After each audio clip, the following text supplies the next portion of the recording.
Hello, my name is Christopher Drake, and I'm going to be talking about Indonesia and using this country for my group project for the remainder of this course. So, a quick overview of the four different factors there, and starting with geography. So, Indonesia is an archipelago in Southeast Asia with over 17,000 islands in the country.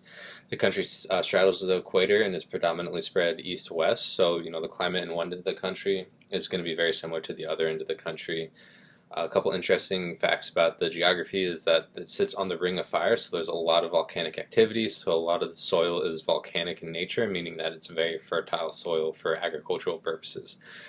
It also sits at the intersection of a number of tectonic plates, and so there's a lot of seismic activity there, which can lead to a lot of earthquakes that happen in the country and can lead to disasters there as well.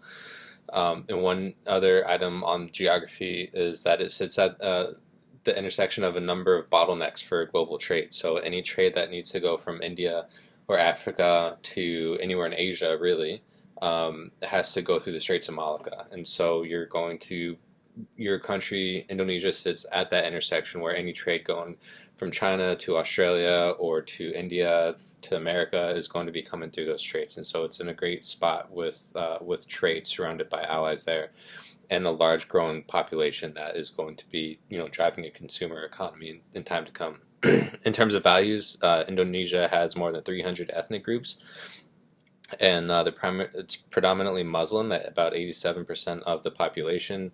They have another about 10% of their population is Christian, and the remainder being Hindu, Buddhist, and Confucianist.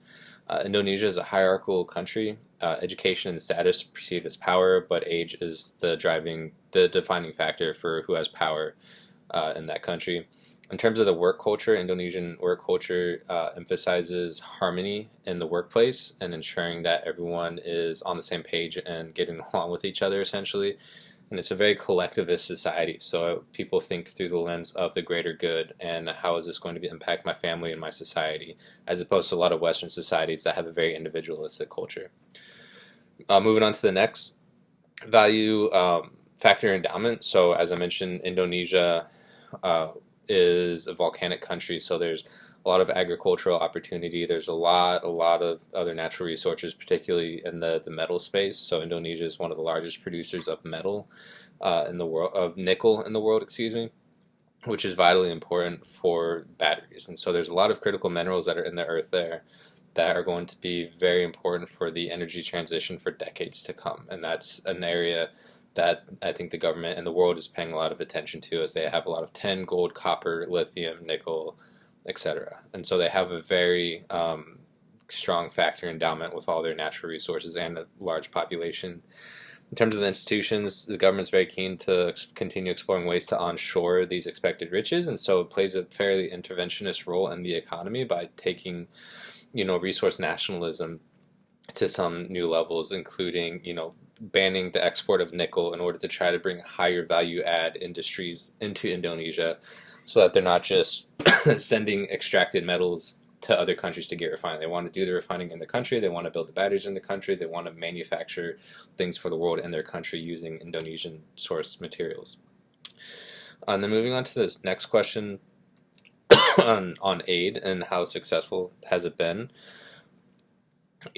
Looking at a time period from 1999 to 2018, Indonesia have the poverty rate from around 20% to under 10%. And then looking at other items that have been areas of focus for aid, such as economic activity, healthcare, education, not just the poverty levels that are coming down, but also child stunting is an area of focus for Indonesia as well. The child stunting rate was around 37%, and from 2013 to 2021, it dropped from 37% down to around 24%. So there's been, looking at these targeted items for aid that has gone into Indonesia, I would say that there has been success there. As the economy has grown, they're now an upper middle income country. They were a lower middle income country. The poverty rate is halved. Child stunting is down. Participation in education is going up. So I would say that overall the economy of Indonesia and the people are on a general upward trajectory based on some of these factors. So, thank you.